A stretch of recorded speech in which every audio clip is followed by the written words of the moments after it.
Hello, chers abonnés, très heureux de pouvoir partager ces instants avec vous. Nous restons en gestion prévisionnelle, chers amis contrôleurs de gestion, et aujourd'hui, nous continuons de parler des coûts préétablis au standard et du contrôle de gestion. Dans cet épisode 5, nous parlerons de production équivalente. On essaiera de répondre à la question de savoir qu'est-ce que c'est que la méthode des équivalences, à quoi sert le calcul de la production équivalente et comment calculer le niveau de production équivalente. Disons-nous simplement que pour affiner les écarts lors des contrôles, on est très souvent appelé à déterminer les quantités de production fabriquées pendant une période en tenant compte de la production lancée mais inachevée. En réalité, lorsqu'on décide d'arrêter les comptes, il y a toujours dans le circuit une certaine quantité de production démarrée mais qui reste inachevée. Pour parvenir à prendre cet état de fait en compte, on a recours à une méthode dite la méthode des équivalences. Elle tient naturellement compte de l'avancement de la fabrication, sorte que le degré d'achèvement ou le taux d'achèvement ne soit pas toujours uniforme pour les produits en cours en début ou en fin de période. Lorsqu'on a répondu à cette première question, la seconde question étant celle de savoir à quoi sert le calcul de la production équivalente, il faudra dire que le calcul de la production équivalente permet naturellement de comparer le niveau de production global au niveau de production standard. D'accord. Et la formule de calcul de la production équivalente peut s'établir ainsi qu'il suit. Ce n'est rien d'autre que les produits finis fabriqués en fin de période moins les produits en cours en début de période, plus les produits en cours en fin de période. Ça peut sembler difficile pour ceux qui ne font pas de mathématiques, mais rassurez-vous, c'est très simple. Et on va voir comment, de façon opérationnelle, on peut y arriver très simplement. Si vous êtes bien installé, on y va immédiatement. Supposons que nous restons dans notre production où les niveaux de production de 240 000 unités. Quand nous est donné notre fiche de production standard, vous vous en souvenez certainement si vous avez regardé les précédentes vidéos. Et là, on nous donne cette fois-ci de nouvelles informations, c'est l'état d'avancement et les quantités, d'accord, de production lancées en cours en début de période comme en fin de période.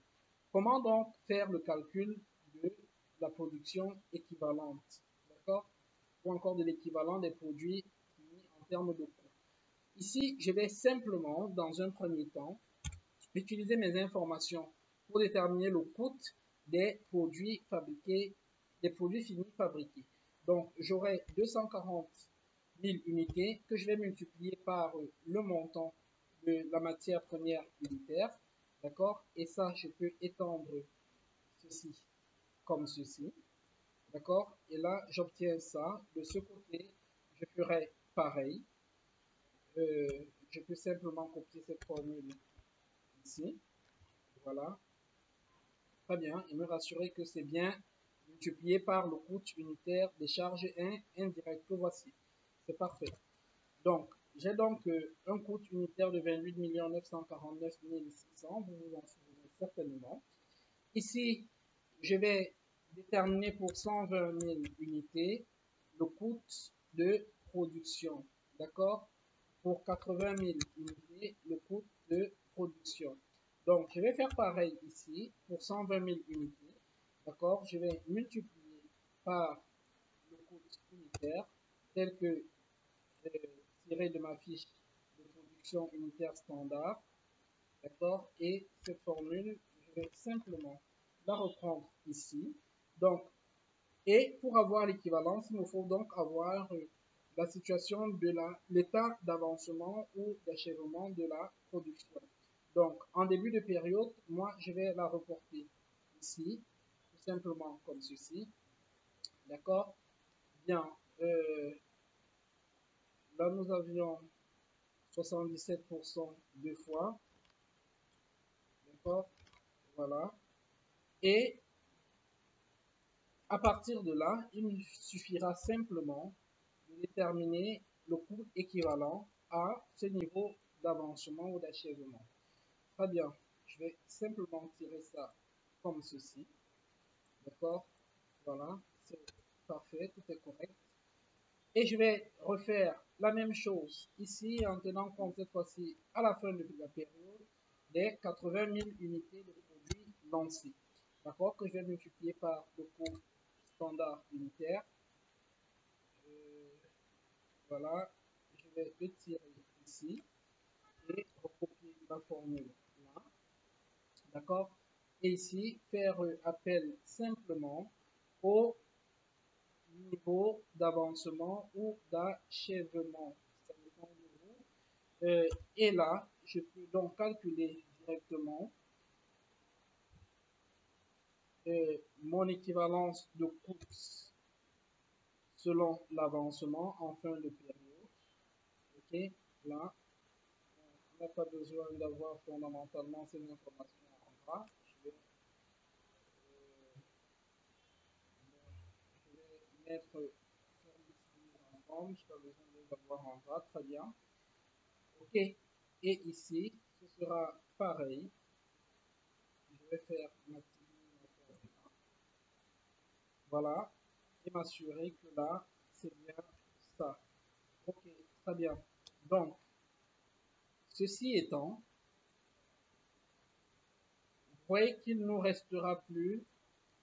Là, nous avons bel et bien ceci. On vérifie que tout est correct. Voilà. Donc, la production finale équivalente ne sera rien d'autre que le coût de production des produits fabriqués, d'accord, pendant la période, moins la production en cours en début de période, plus la production en cours en fin de période. Ici, naturellement, nous travaillons en coût. Vous auriez pu travailler aussi en quantité simplement, d'accord. Voilà, nous avons tiré ça là. Je vais en faire la somme. Pareil là, d'accord. Voilà, reprenons. Et là, ça nous donne ceci. Donc, vous voyez bien que là, nous arrivons à un résultat de 26 508 664 francs. Donc, voilà en termes de coût, le coût de production équivalent, d'accord, en fin de période. J'espère que cette vidéo vous a été utile. Si c'est le cas, ne manquez pas de nous laisser un pouce bleu, de vous abonner et surtout dans l'intervalle, prenez soin de vous. N'oubliez surtout pas, votre richesse, c'est votre compétence. À très bientôt pour une nouvelle vidéo. Au revoir.